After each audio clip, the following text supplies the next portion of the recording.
Be ready. 15 seconds.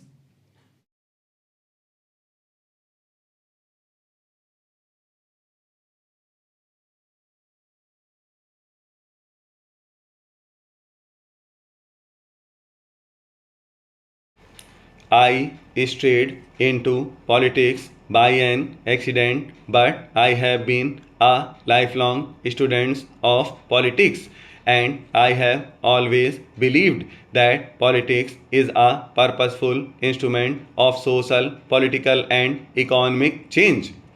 Politics which departs from that path and becomes a servant of narrow, parochial, silly things loses its wider societal role. We are today debating a great national tragedy, a great human tragedy. This is not an issue which should divide this house. This is not an issue where partisan politics should have an upper hand in analyzing those traumatic events of 1984, the death of a prime minister, a revered and beloved leader of our country in her own courtyards by two bodyguards, and this whole mass tragedy that befell Delhi and other cities. Our collective effort has to be to find pathways where we ensure that such tragedies, whether in Delhi or Gujarat, never again take place in our country.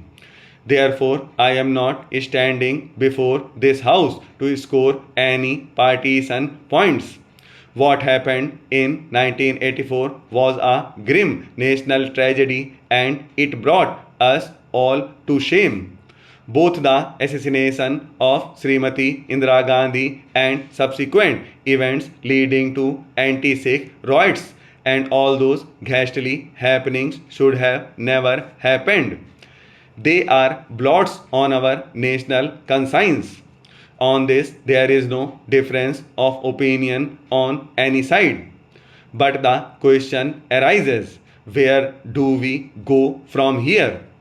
21 years have passed, more than one political party has been in power, and yet the feeling persists that somehow the truth has not come out and justice has not prevailed. Therefore, it is our collective responsibility to find ways and means where we could accelerate the processes which would give out people a feeling that they do appreciate justice in this massive state of India. I wish the debate had taken that tone, but the debate has been on narrow partisan lines, and I respectfully say to the House that it does not serve its purpose. The Sikhs are a very proud community.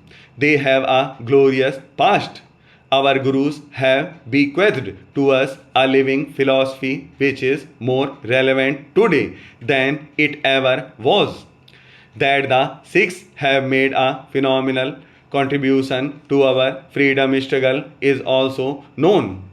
Anybody who goes to Port Blair would find how many people who were sent to the gallows.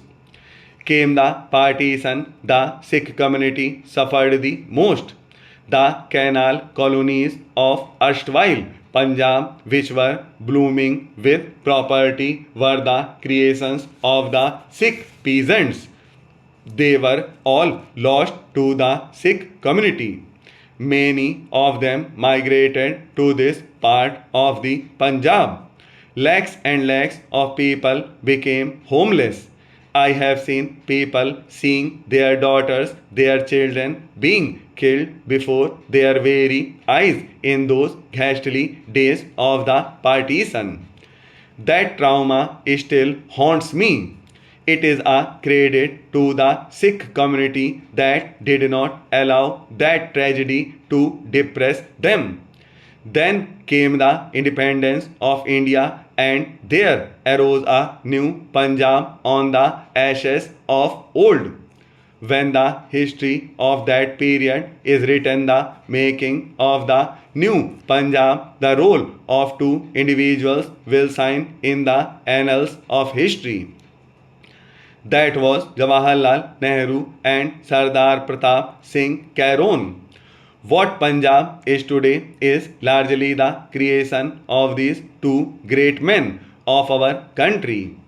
I do not want to score debating points against my friends in the Akali Dal, and I say to them with all respect, while they were all agitating to divide Punjab, the Punjab government, inspired by Jawaharlal Nehru and with people like Sardar Pratap Singh Caron at their help, wrote a glorious chapter in the history of Punjab.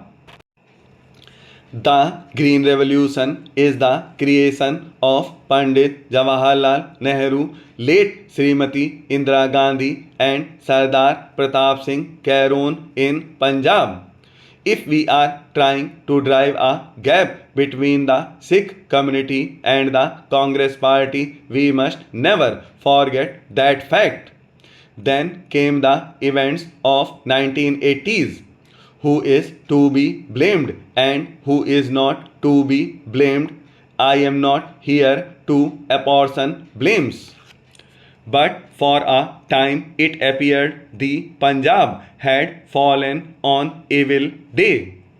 We saw that period when serious attempts were made to divert the attention of this brave community which has contributed so much to the development of our country, which even to this day defends many of our national frontiers that are on the borders.